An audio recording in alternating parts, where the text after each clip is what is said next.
En 2009, Oui. moi, en Limited, je suis décédé, je suis noyé. Il fallait que je gagne la dernière qualification pour aller en finale. Puis j'ai dit à mes équipiers, croyez-vous au miracle?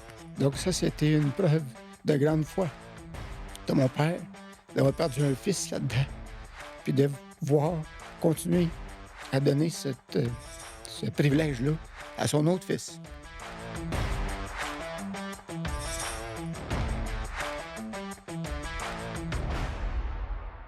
Bienvenue dans le pit. Je vais commencer avec un préambule. C'est un peu différent là, parce que j'ai tout un invité avec moi cette semaine. 43 victoires en classe Grand Prix. C'est un record, dont 5 à Valleyfield. Un autre record. Le seul qui a remporté la finale et l'invitation et 2 fois à Valleyfield la même année.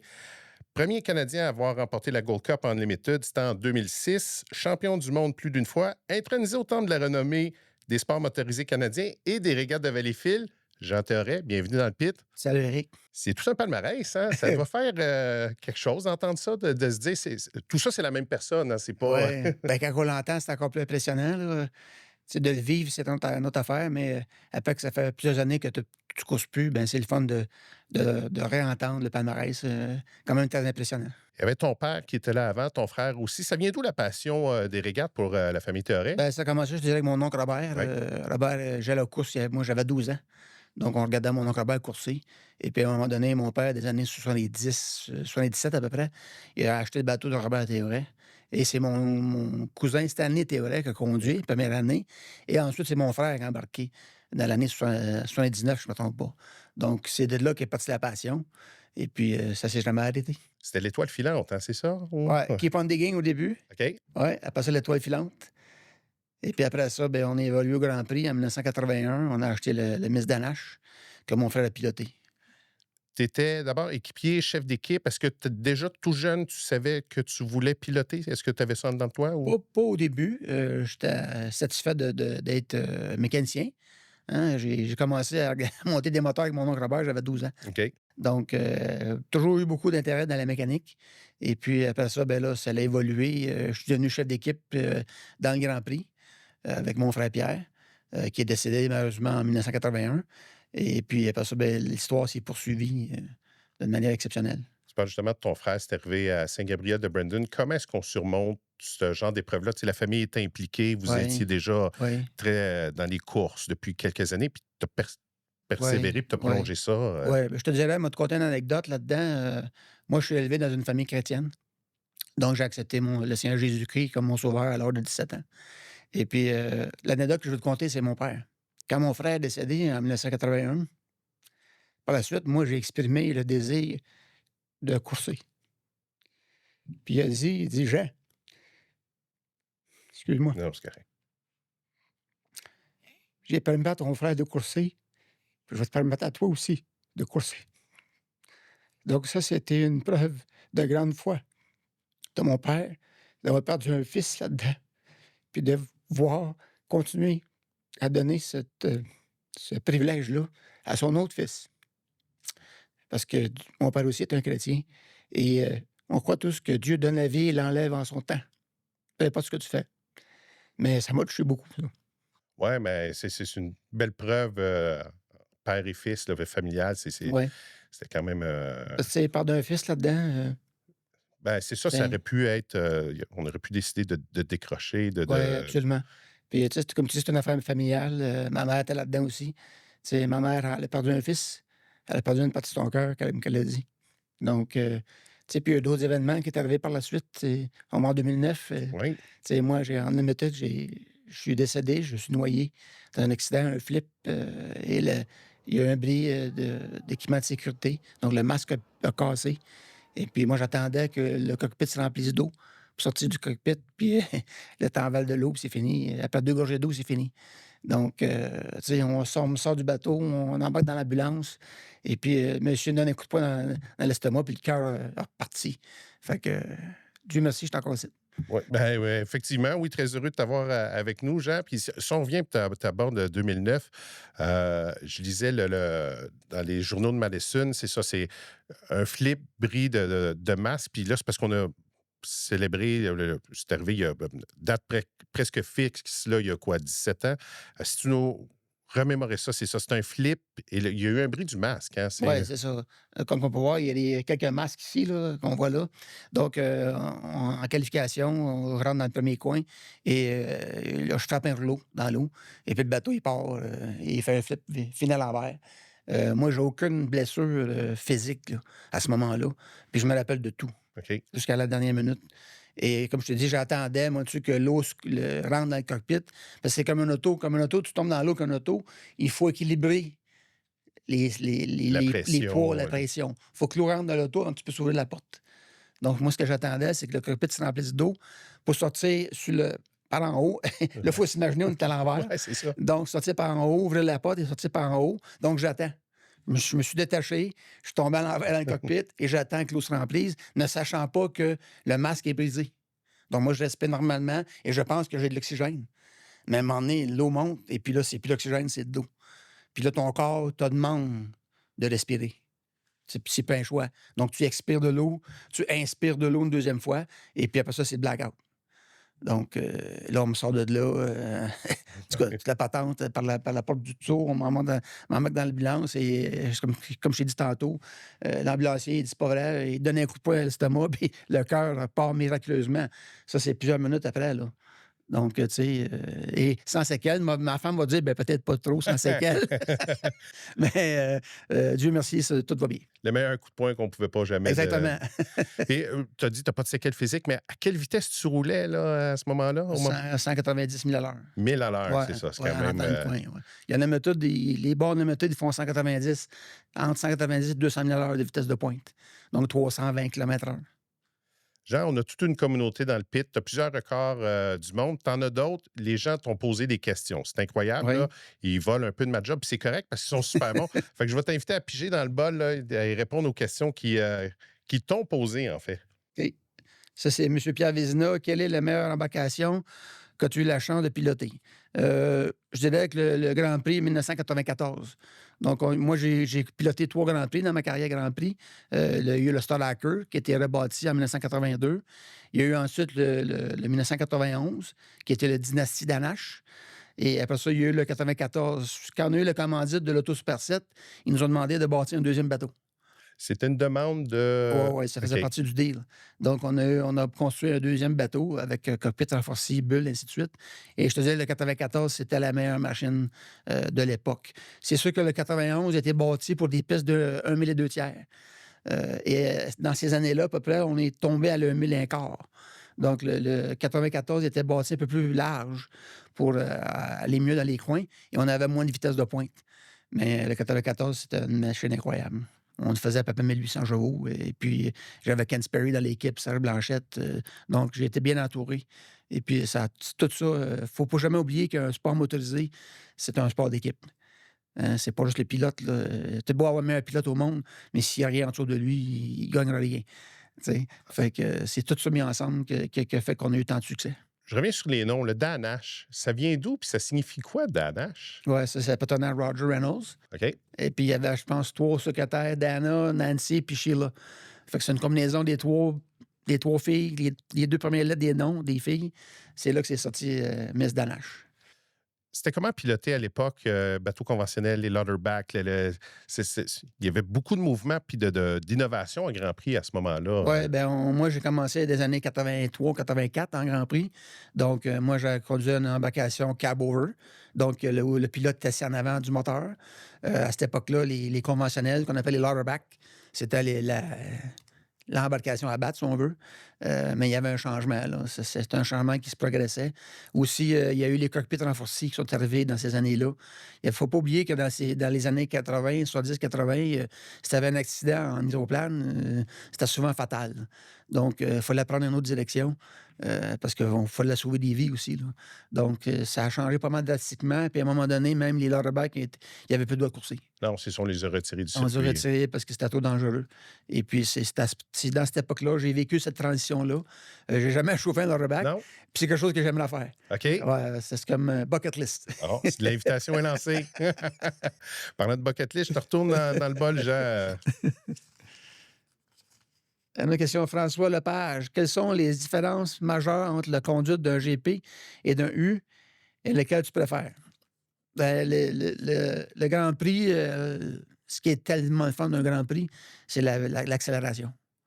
Un moteur qui développe 1500, 1800 chevaux, que tu pars de 0 à 100 000 à l'heure dans une fraction de seconde, tu es rendu là. Là, on a méthode, ben, c'est le contraire. Où ce que c'est impressionnant, c'est de 100 000 à l'heure à 190 000 à l'heure. C'est là où l'accélération est bonne. Mais surtout, ce qui est tellement impressionnant, c'est que quand tu rentres dans le coin, tu tournes le volant puis tu lâches pas le gaz. OK. Fait que tu rentres à 200 000 à l'heure dans le coin, tu fais tourner le volant. Donc, les forgées sont impressionnantes. Mais au niveau, je dirais, ce qui est tellement agréable d'un Grand Prix, c'est l'accélération. Agréable d'un Unlimited, c'est les virages. Unlimited, c'est le parcours de quoi? Minimum 2000, 2000 et demi? Ouais, les plus petits sont 2000 et les plus grands sont 2000 et demi. Un bateau 2 fois plus gros, c'est quoi? 6000, 6500 Ouais, livres? 750 livres, à peu près 30 pieds de long, 14 pieds de large. Donc, c'est très pesant. Turbine d'hélicoptère? C'est un hélicoptère qui fait à peu près 2900 chevaux. On est dans un autre monde, Oui, là. oui. Par contre, au niveau du torque, c'est probablement plus gros. Un Grand Prix, c'est quasiment la même, tu sais, qu'on appelle les foot-pounds of torque. Là. C'est à peu près, tu fais 1500 chevaux, mais tu as 1500 livres de torque aussi. Donc, dans la méthode, il n'y a pas le torque, ce qu'on appelle, je ne sais pas c'est quoi le mot français, tu peux Ouais, ben, m'aider. c'est la poussée, c'est un peu le... Oui, c'est ça. Donc, c'est différent. Avec un Grand Prix, il y a plus de jeux de pédale à gaz. Tu contrôles plus l'embarcation que la pédale à gaz. Dans ce cas-là, la méthode, il n'y a tellement pas de torque qu'on appelle. Si tu relâches le gaz, ben, on dirait que tu n'es pas capable de rattraper. Donc, c'est plus, je conduis plus avec le pied gauche qui contrôle l'aileron en avant.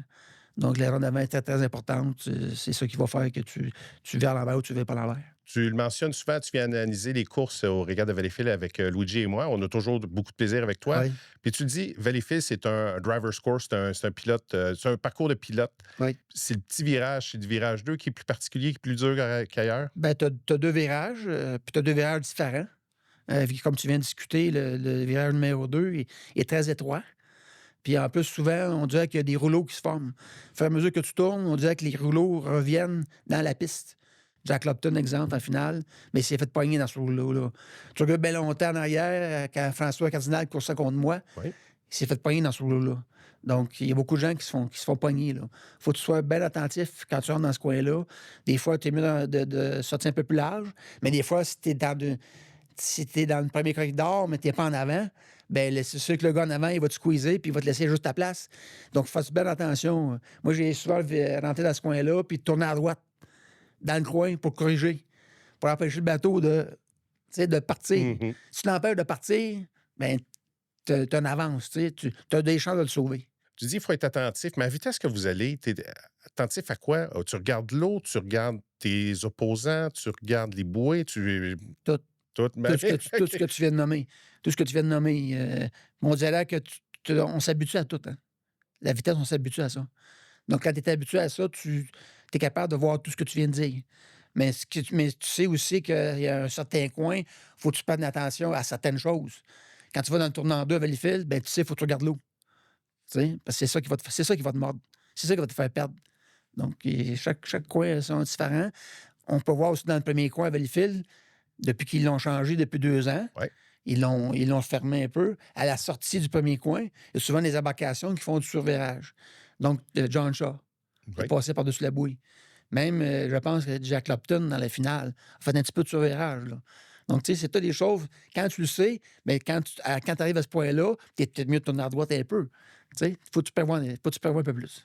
Puis le corridor 1, est-ce que c'est le plus, à Valleyfield, est-ce que c'est le plus dur des corridors 1? Je sais que toi, tu nous as indiqué, tu l'aimes, ce corridor-là, mais il y en a plusieurs qui le redoutent. Puis Nicolas Rousse, après Hydro 350, il avait dit à ses équipiers, il dit n'importe quoi sauf corridor 1. Finalement, il l'a tenu, là, mais... Ouais, c'est ça, il l'a eu puis il a gagné. Ouais.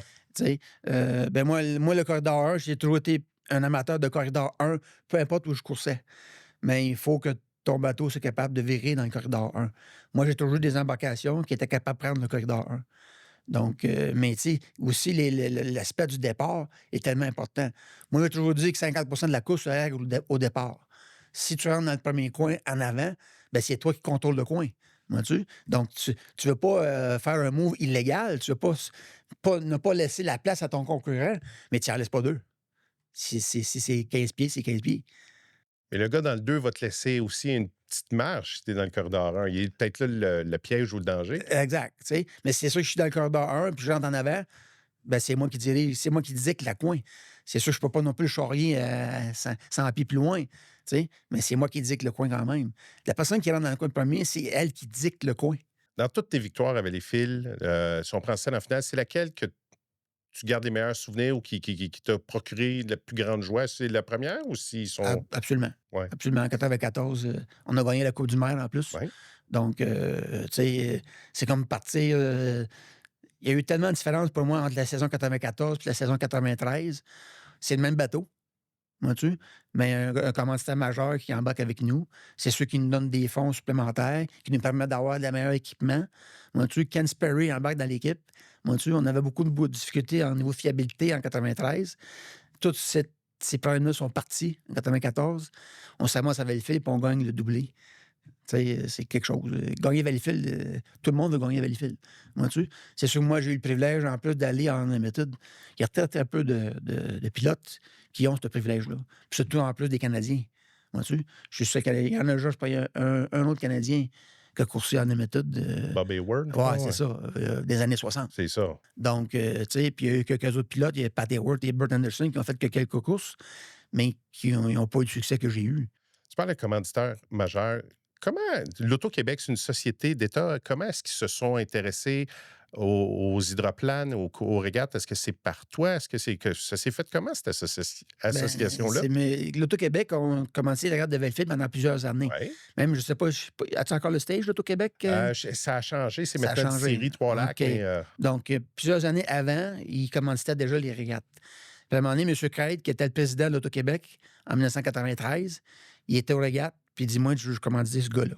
OK. Donc, on avait eu quand même un peu de succès en 93 avec le bateau 91. Il dit, moi, je veux commencer ce gars-là. Puis M. Serge Massif de l'époque, qui était député, donc lui, il a tout aidé à tout mettre ça ensemble. Parce qu'évidemment, l'Auto-Québec, c'est gouvernemental. Oui. M. Massif, le gouvernement. Donc, c'est toute cette combinaison-là qui a mis ensemble qu'on a fait qu'on a eu la commandite de l'Auto-Québec. Qui a duré quand même plusieurs années, parce que le bateau Ouais. portait, c'était l'Auto Super 7. Ouais. Qui Au était... Québec, l'Auto Super 7, en dehors du Québec, le Casino de Montréal, de 94 à 2001. Tu parlais de mécanique. Qu'est-ce que ça a de particulier un moteur de Grand Prix? Là, tu as parlé de Ken Sperry, puis c'est quand même... certains critiquent la difficulté d'avoir une fiabilité, mais ça prend une minutie assez particulière. Il faut savoir ce que tu fais. Tu sais, Ken Sperry était un ingénieur chez GM. Donc, il connaissait ce qu'il faisait. Point que ça, il était mécanicien de Jimmy King. Aussi. Avant ça, dans le Baton, dans l'Orange Croche, ainsi de suite. Donc, il y a beaucoup d'expérience là-dedans. Lui était spécialisé dans l'injection. Mais l'injection en Grand Prix, là, je te dirais, c'est quasiment ce qui est le plus important. Il faut que tu aies le bon montant d'alcool qui rentre dans le moteur au bon moment, avec la croissance, l'avancement. Plus que tu pèses sur le gaz, ben, plus il faut qu'il y ait de fuel. Mais quand tu lâches le gaz, il faut qu'il y en ait moins de fuel. Vois-tu, s'il y a trop de fuel, on entend souvent les ratés, Ouais. on dit. Hein? Ben, il y a deux raisons pour les rater. Il y a soit trop de fuel ou il y a l'émetteur de révolution qui embarque. L'émetteur de révolution, c'est correct, mais trop de fuel, c'est pas bon. Ça lave les cylindres, comme on dit. Donc, tu sais, il y a beaucoup de minutie là-dedans. Nous, te dis aussi, quand Ken Sperry est arrivé, il est arrivé avec un nouveau camshaft. OK. Un camshaft moins drastique. Donc, l'ouverture était moins rapide. On avait beaucoup de problèmes, nous autres, de fiabilité au niveau du valve train qu'on appelle. Toutes les springs de valve. On conseille des springs de valve, on conseille des valves, les valves chez piston, ainsi de suite. Quand il a changé le camshaft, ça a tout changé la fiabilité. Une pièce a Une complètement... pièce, exact. Fait que, tu sais, il y a des affaires que, tu sais, quand tu connais pas ça, tu sais pas ce que tu t'en vas là-dedans. Tu sais, c'est bien important d'éduquer tous les gens en Grand Prix, de bien faire les choses. Je te retourne dans le bol, Jean. On va aller voir ce que les gens veulent savoir de toi. Steve Fecteau, quel circuit de course t'a donné le plus de challenge, tout niveau confondu? Bien évidemment, Valleyfield. Valleyfield, on peut peut-être le séparer en Grand Prix, c'est Valleyfield. Puis en méthode, c'est Détroit. OK. Ouais, Détroit, un peu le même style de piste de Valleyfield. Le plus grand coin du circuit, hein, qui est le coin Belle Isle, qu'on appelle, et le plus petit coin du circuit, qui est le Rooster Tail. Donc, où sont les puits. Donc, on parle d'un coin qui a peut-être 1600 pieds, le coin Belle Isle, puis l'autre qui a 500 pieds. Donc, c'est dur de faire un setup pour un bateau qui est efficace dans les deux. Fait que ça devient quasiment une piste de pilotage. C'est les deux circuits qui sont plus difficiles. Puis Détroit, mais c'était quand même un événement qui est là, malheureusement tombé, mais qui est mythique, qui était quasi centenaire. C'est un peu, je ne sais pas si on peut dire l'équivalent de Valleyfield, mais du côté américain. Oui. C'est là que tu as gagné la Gold Cup. Oui, la Gold Quand Cup même. en 2006. Puis ça tire du miracle parce qu'on était à peine qualifiés. Il fallait que je gagne la dernière qualification pour aller en finale. Puis j'ai dit à mes équipiers, croyez-vous au miracle? Il y en avait qui étaient sceptiques, mais le miracle est arrivé. Et puis on s'est rendu en finale. Et puis ce qui est drôle en finale, c'est que j'avais le corridor intérieur. Parce qu'on se battait pour les corridors en ce moment-là. C'était pas prédéterminé. Mais l'Unlimited, ça a toujours été ça à part de cette année. Là. Ça a changé cette Ouais. année. Donc, en se battant pour les corridors, j'avais toujours été assez talentueux pour avoir les corridors intérieurs. On a pris le corridor intérieur, puis après 3 quarts de tour, la carlingue arrachée, l'aileron arraché en arrière, et puis on a gagné quand même. Donc, ça, c'était la Gold Cup, le plus vieux trophée dans le sport motonétique au monde. C'était impressionnant, ça. Parce qu'il faut tu dis aussi que tous les réseaux de télé américaines sont là. Tu te fais ramasser, tu t'en vas en haut comme un peu un stage site, là. Et puis, tous les gars de nouvelles te posent des questions. C'est toute une expérience. Tu le dis, c'est le plus vieux trophée sport motorisé. À quel point tout le monde le veut puis tout le monde travaille? Tu sais, c'est un peu comme Valleyfield, j'imagine. Là. On a une saison, on a plusieurs circuits, Oui. mais il y a une course dans l'année qu'on veut, c'est celle-là. On met Oui, toutes les unes dans le même panier. absolument. Tu sais, la Gold Cup, elle a 116 ans. C'est Jimmy Shane qui a gagné cette année à Madison. Euh, c'est, quand tu vas en la méthode, ben, tu veux gagner la Gold Cup. Tu veux gagner 2 choses, la Gold Cup et le championnat de points. Ouais. Tu sais. Donc, c'est la même chose ici. C'est Valleyfield, c'est le championnat de points. Mais c'est quoi le mindset? Comment tu entreprends un week-end de Gold Cup? Parce que tu l'as dit, il y a la télévision, il y a les spectateurs, il doit y avoir plus de pression et il faut gérer ce qui se passe sur l'eau, mais à l'extérieur de l'eau aussi. Ouais. Ben, je pense qu'il ne faut pas que tu le gères différemment. Faut que tu le gères comme un autre course ordinaire. Mais parce que sinon, tu vas pas de la map. Là. Donc, il faut que tu gardes ta concentration. C'est ça le plus important. Il faut que l'équipe garde le focus aussi. Tu sais, on atteint des buts, on essaie des affaires, on essaie de s'améliorer à tous les fois. Donc, c'est ça qui est le but. Tu es le seul Canadien à avoir accompli l'exploit de la Gold Cup. Ouais. Quand tu as arrêté Grand Prix, je pense que c'est quoi, 2 ou 3 ans, Oui, j'ai arrêté Grand Prix en 2001 et j'ai commencé en Unlimited en 2005. C'est-tu difficile pour un Canadien? Tu sais, on a parlé de ton palmarès tantôt, là, quand même, Ouais. parcours impressionnant, de se faire une place en Unlimited? C'est très difficile. C'est chauvin. OK. C'est chauvin, c'est américain, c'est chauvin. Je pense que c'est à cause du palmarès que j'ai eu l'appel. Puis à cause aussi de Scott Rainey, qui est maintenant un ami, que lui, que ce soit Canadien, Américain, ou Chinois ou Japonais, Le talent n'a c'est pas d'origine. talent pas de couleur, il n'y a pas de langue. Donc c'est pour ça, c'est grâce à lui. Tu sais, ton appel en 2004, hey Jean, je chauffer en méthode. Oui, quand? Tu sais, puis avec une embarcation aussi qui avait du potentiel. Tu sais, c'était pas l'embarcation de l'époque, mais avec beaucoup de potentiel. Puis je me suis dit, ben moi, ben, je suis capable de m'asseoir là-dedans, mais je vais donner tout ce que j'ai. Et puis, on a gagné 6 fois. Ouais. C'était le Humar Window Film, Le c'est ça? Mar Window Film en 2005. Après ça, c'était le Beacon Plumbing pendant 3-4 ans. Quand j'ai eu mon accident en 2009, ben, on avait perdu la commandite de Beacon Plumbing. Et puis, le budget n'était plus là. Donc, je me suis retiré en 2009. Et après ça, ben, j'ai conduit les lames en 2014-2015. C'est ça, ouais, 2015? Oui. En 2015, j'ai gagné un autre Gold Cup, mais je me suis fait enlever. Oui, c'est ça. Pénalité avant le départ, en fait. Ouais, ben, il y avait le droit. L'arbitre avait 2 choix. Il y avait le choix d'une pénalité monétaire ou de me disqualifier. Si ça m'avait donné un avantage, j'aurais dit, ouais, disqualifie-moi. Mais ça m'a donné aucun Ben non, avantage. c'est ça. Je passais en l'intérieur d'une bouée de la piste Grand Prix parce que je regardais à droite pour être sûr que personne ne s'en allait sur mon côté. Il aurait pu me donner une pénalité monétaire. Mhm. Mais la Gold Cup, je l'ai gagné. Ouais. Vois-tu? Le monde le savent. Mais Les vrais. c'est ça. Mais officiellement, non. Quand tu as obtenu ton volant en Unlimited, est-ce que à quel point le propriétaire te connaissait? Est-ce qu'il avait vu des vidéos? Est-ce qu'il avait vu. C'était pas l'époque des réseaux sociaux, là. Ça fait pas Non. si longtemps, mais comment est-ce il est entré en contact avec toi? C'est, comme je te dis, c'est plus Scott Rainey. Oui. Ouais. Le fait qu'on course en Grand Prix à Détroit, mais Scott, il m'a regardé à plusieurs reprises. Je me que M. Worcester aussi regardait un peu. Mais M. Worcester faisait bien confiance à Scott Rainey. Donc, je pense que ce que Scott il disait, ça faisait son chemin, tu sais. Donc, c'est comme ça, plus c'est Scott qui voulait. Scott, c'est un ancien pilote Mhm. dans les petites classes. Et puis, je pense qu'il a vu le talent que j'avais, ainsi de suite. Puis, et son chauffeur, justement, avait été recruté par les Lam. Et il voulait un chauffeur. Donc, c'est comme ça que c'est arrivé. Puis, ben, je traduis librement, mais Chip Hanauer, à l'époque, qui est une autre vedette, a à peu près dit il est à peu près temps que quelqu'un donne sa chance à Jean en Unlimited. C'est à peu près ce qu'il a dit, là. Je traduis librement, mais disons que lui, il avait vu le potentiel puis il savait que tu serais capable de chauffer Oui, ça, là. ouais, Chip Hanauer qui est la vedette, je te dirais, en Unlimited, 62 victoires, Ouais. là, ainsi de suite, 10 Gold Cup. Là. C'est le fun d'avoir l'appui d'une telle vedette, d'une légende. Et puis quand quelqu'un te dit, ben, hey, donnez sa chance, là, le gars, il va être capable. Tu sais, puis même après mon accident, tu sais, j'ai allé à Seattle et puis Chip parlait souvent en bien de moi. Là. Je te réinvite à piger dans le bol. Tommy Mathieu, salut Jean, tu as été mon pilote préféré, tu as marqué ma jeunesse aux courses d'hydroplane, mais toi, qui a été ton ou tes pilotes qui ont marqué la tienne? Bien évidemment, mon oncle Robert Théoret, qui chauffait le Grand Prix Valleyfield, était un grand pilote de l'époque. Mais tu sais, tous les gars qui ont chauffé les autres bateaux, le Long Gun, je ne me rappelle pas de son nom, Bill Hodge, et ainsi de Mélodge, suite. Les Tu sais, les Tom Brown. Deeth, les Larry Lauterbach, c'est tous des gens qui étaient impressionnants. Beauscheid, Oui. qui a chauffé le Shop Smith. Donc, beaucoup de pilotes qui étaient des exemples pour moi. C'est drôle, Beauchamp, c'est une de mes idoles aussi. Le Shop Smith, quand il avait Ouais, gagné, je l'avais trouvé spectaculaire puis ouais, super ouais. sympathique Puis, aussi. il a gagné quelques reprises, je pense, le Oui. championnat, avec un nouveau bateau à ce moment-là, à une époque. Donc, oui, Beauchamp, un gentleman jusqu'au bout des doigts. Ouais. Je retourne tout de suite dans le bol parce que là, on a plusieurs questions. Là, je veux laisser les gens. Maxime Leroux, vous êtes une de mes sources d'inspiration. J'aimerais que vous parliez de la relation entre votre foi, votre réussite et vos nombreuses victoires. Bien, comme on a parlé un peu tantôt, on a un peu débuté le sujet avec ça.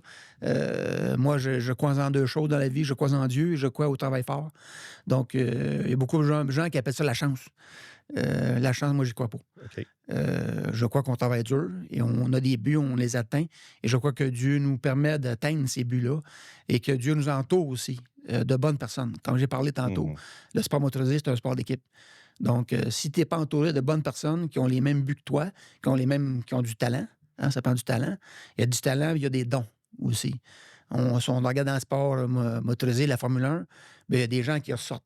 Tu regardes Ayrton Senna, tu regardes Michael Schumacher, c'est tous des gens qui avaient des dons, hein, qui sont Mhm. exceptionnels. Sans vous me voir me vanter, je crois que j'avais un don pour courser, surtout sur les niveaux des départs. Mhm. Donc, la bénédiction de Dieu est très importante pour moi. Dieu, c'est la personne la plus importante dans ma vie et que je crois que sans lui, je ne suis rien. Mais tu parles de don, puis je vais te le donner. Je pense que tu as quelque chose qui ne s'apprend pas. T'as quelque chose, c'était assez inné en toi. Mhm. Tu as mentionné les départs. Oui.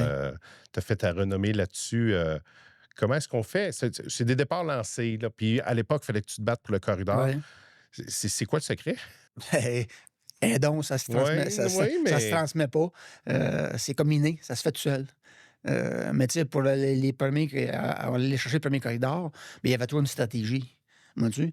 Puis moi, ce que j'ai toujours dit à des pilotes, parce que je parle souvent avec Lucas Desrochers, qui est mon petit cousin. J'ai dit, Lucas, je dis, fais ta course. Vois-tu? Laisse faire les autres. Fais-toi ce que tu veux faire, puis sois à bonne place au bon temps. Vois-tu? C'est encore plus facile maintenant. Ils n'ont pas les corridors à se battre pour. Mhm. Mais tu sais, le carrousel avant la course, là, moi, ce que j'appelle la course avant la course, là, tu sais que je trouve ça triste qu'il n'y ait plus ça maintenant, parce que les spectateurs connaisseurs, il y en a beaucoup avec Phil, les spectateurs connaisseurs, mais ils voient le carrousel et toute la stratégie qui se fait autour de ça pour aller chercher le corridor intérieur. Donc moi, j'avais le don aussi de le faire, ça. J'avais les mains, je mélangeais un peu les gars, puis ils savaient plus ce qu'il y avait. Tu sais? Donc, c'est dur à expliquer, ça, là, mais au niveau du timing, ben, c'est d'être à la bonne place au bon moment, et à la bonne vitesse. Oui, non, c'est ça Tu sais, aussi. parce que si ton timing de la sortie du deuxième coin à Léogane, si tu te times à 100 000 à l'heure, ben, tu vas avoir 30 secondes. Si tu te times à 50 000 à l'heure, ben, tu vas peut-être avoir une seconde de plus. Si tu te times à 150, ben, tu vas en avoir une seconde de moins. Tu sais? Fait que, puis l'accélération n'est pas la même non plus. Moins vite que tu vas, plus c'est long à accélérer. Mhm. Tu sais, donc, c'est tout ça mis ensemble qui est. Je pense qu'à un moment donné, ça devient inné. Tu sais, Tu l'indiquais pour un bon départ, c'est quoi? Avoir complété le virage 2 à Valleyfield à 7 ben secondes. maintenant, je pense que c'est 7 secondes. Là. Dans mon temps, c'est un peu plus que ça, parce qu'on avait 1 000 écart, C'est puis ça. on avait du 1 000 et 2 tiers aussi. Fait que si tu regardes la 95, là, quand je pars à Ouais. droit, en quatrième corridor, ben c'était à 9 secondes de la boue extérieure. Tu sais? Je savais que je partais à l'extérieur, fait que je me suis tammé à l'extérieur. Tu sais? Fait qu'il y avait une bouée blanche. La bouée blanche de la sortie, ben, c'était à 9 secondes au gun. Moi, de 30 000 heures, aller à 150. Tu sais? Puis c'est là que ça s'est réglé. Par le bouée blanche, combien de repères tu avais sur tout le tour de la baie à Valleyfield? Ben, ça dépend où. où il fallait que je parte. Donc, j'avais toujours 2 repères. Un repère à l'entrée du coin, 2, et un repère à la sortie du coin, 2. Si tu étais trop vite, ben, tu avais le deuxième repère. Si tu étais juste correct, ben, tu te fiais sur ton premier repère. C'est sûr que moi, au niveau du départ aussi, j'aimais ça. Quand le coup de canon de minute sonnait, ben, j'aimais ça être au départ, à 1 minute. Tu sais, donc, j'avais 1 minute à faire le tour. Mais ça prenait moins de temps que ça. Donc, je pouvais prendre le temps. Tu prends du temps, tu sais. Ou des fois, je coupais à la piste. Je coupais à la piste, puis là, les gars, ils s'en venaient, mais moi, je coupais à la piste, puis j'avais à l'intérieur. Tu sais. C'est toutes des petites stratégies de même. Tu as coursé à l'international, Jean, ce qui est quand même pas banal. Bon, circuit canadien-américain. 2000, Nouvelle-Zélande, tu as été invité. C'était le championnat du monde, c'est ça? Oui, championnat du monde en 2000, avec un format de course très différent du nôtre, mais invité par les gens de Nouvelle-Zélande. Warwick Lupton, qui faisait partie de ça. Denise Priest, qui est organisatrice à ce moment-là. On m'invite là-bas, on me dit, ben, on amène ton bateau, ainsi de suite là-bas. Veux-tu venir? Oui. Donc, le championnat du monde en Nouvelle-Zélande, c'est arrivé une fois jusqu'à date, je pense, dans une carrière. Donc, j'ai vécu ça. Là-bas, c'était un peu un format différent. C'est pas seulement une finale, c'est comme s'il y avait 6 finales. Et c'est l'accumulation de points qui détermine le championnat. Donc, 6 finales, on a gagné 5 sur 6. Et la seule qu'on n'a pas gagné, on a brisé. Donc, on est arrivé là-bas avec l'Auto Super 7. On n'était pas commenté par l'Auto Super 7 parce qu'ils ne voulaient pas aller commenter là-bas. C'était Columbia, qui, je pense, qui était la compagnie de transport de bateaux à ce moment-là, qui avait sur le bateau. Et puis, on est sorti de là avec le championnat du monde en 2000. C'est une chose que le pilote et l'équipe se rendent, mais un bateau, envoyer ça en Nouvelle-Zélande, ça doit être tout un défi aussi. C'est spécial. Hein? On a emmené le bateau à Philadelphie, au port de Philadelphie. Là, on amène tout, le bateau, trailer, camion. Il faut rien qui manque, les outils, les moteurs. Tout. Fait que le bateau trailer dans un container, le pick-up à part, ça part ça 2 mois avant les courses. Parce que c'est 1 mois, 1 semaine, là, se rendre là-bas. On emmène ça là-bas, les gens là-bas s'occupent de débarquer ça. Nous, on arrive là-bas en avion, on prépare tout ça. Et puis, après ça, la même chose de revenir, là, aller chercher le bateau à Philadelphie 2 mois après. Puis eux, ben, c'est ça, les courses, c'est l'hiver, c'est l'autre bout du monde. Fait que c'est l'inverse de ce qu'on connaît comme conditions. Ouais. Conditions d'eau, conditions de l'air, ça... Conditions d'eau excellentes. OK. C'était une des meilleures conditions d'eau que j'avais jamais coursées.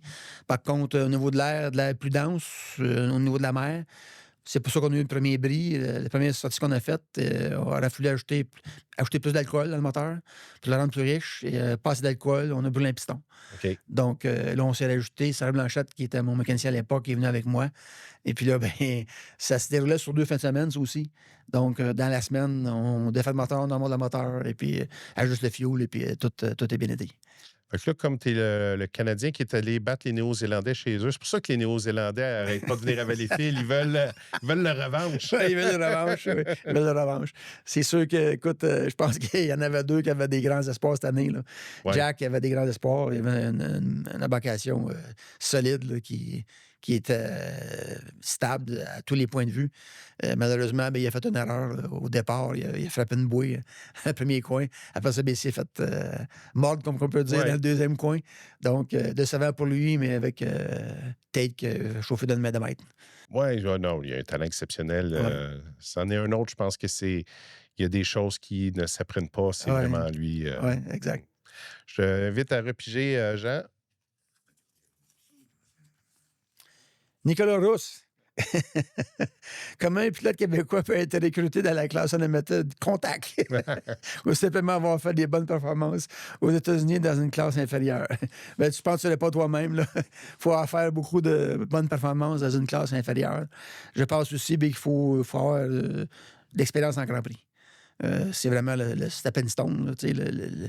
Parce que tu peux pas, je pense pas que tu peux faire un saut de 2,5 litres ou de 3,50 dans un Unlimited. Le saut est trop haut. La différence de vitesse est trop grande. Ça se fait, là, mais c'est plus difficile. Mais évidemment, beaucoup de bonnes performances. Puis tu l'as mentionné depuis, toi comme Canadien, Bert Anderson, il y a Patrick Howard qui ont fait... ils sont qualifiés pour piloter, mais je pense que c'est au niveau de l'équipe, les bateaux là, qui sont toujours en restauration. Malheureusement, il y a c'est M. Bardish. Ouais.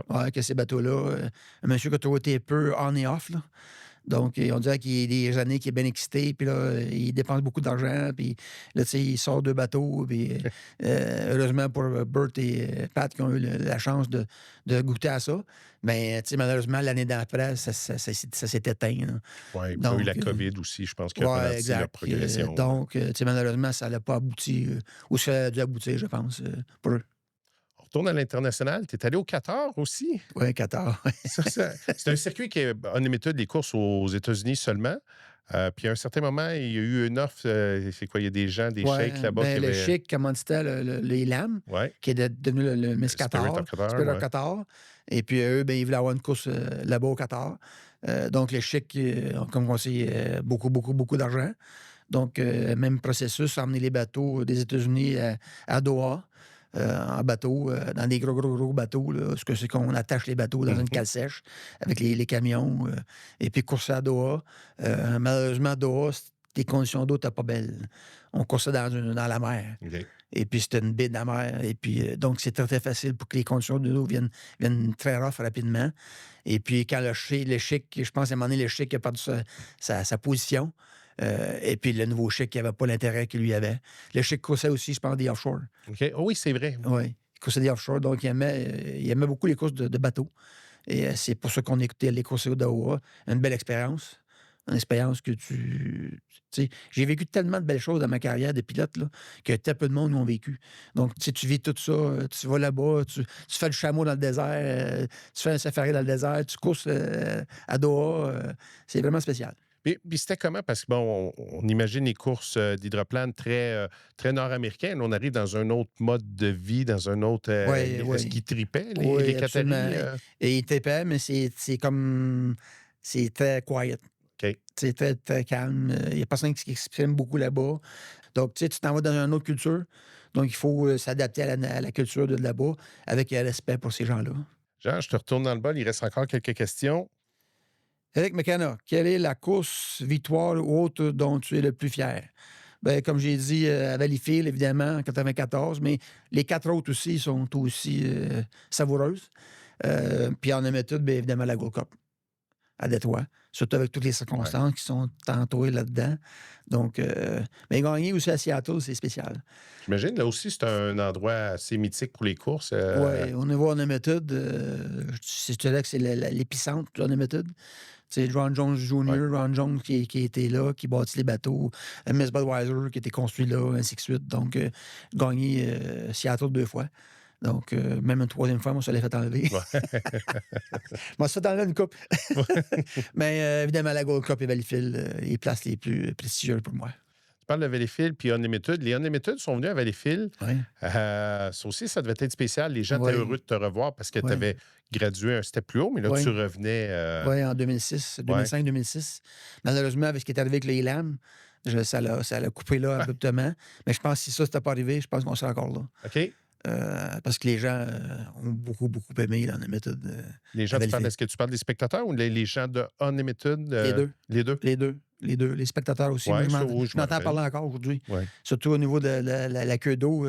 Tu rentres dans le coin, tu as du coin, puis la queue d'eau est encore dans les airs. Là. Donc, puis on a Stadra aussi, c'est un format opposé, Oui. avec deux bateaux, un contre l'autre, mais un départ sur le bord du Havre et l'autre départ sur le côté de la tour. Donc, c'est intéressant comme concept. Tu sais, c'était excitant. Ouais. Mais malheureusement, ce qui est arrivé, Dieu merci, personne ne s'est fait mal. Mais c'est pour ça qu'on n'est plus là. Oui, parce que Vilwalk nous a appris que ça pouvait tourner à droite un bateau. Là, il est allé percuter Ouais. la langue de terre, mais on ne l'a pas vu venir, puis le Ouais. ponton était complètement défoncé. Oui, c'est ça. Ben, il était capable de le corriger à temps, là. Mais c'est ça. Mais puis, c'est ça, c'est parce que vous coursez sur des fleuves, majoritairement, je pense, aux États-Unis, ou en tout cas des plans d'eau gigantesques. Ici, ça va être power bras pas mal pour tourner le virage. Ah, c'était spécial. C'était spécial. Il fallait que tu travailles ta course comme il faut. Puis souvent, tu sortais large. Tu sais, Ouais. les bouées blanches, là, on allait les frotter. On retourne dans le bol, Jean? Calais Mécana, comment as-tu rentré dans les régates? Bien, comme j'ai dit tantôt, avec mon oncle Robert, dans les années 70, Robert, il conduisait le Miss Virgo. Oui.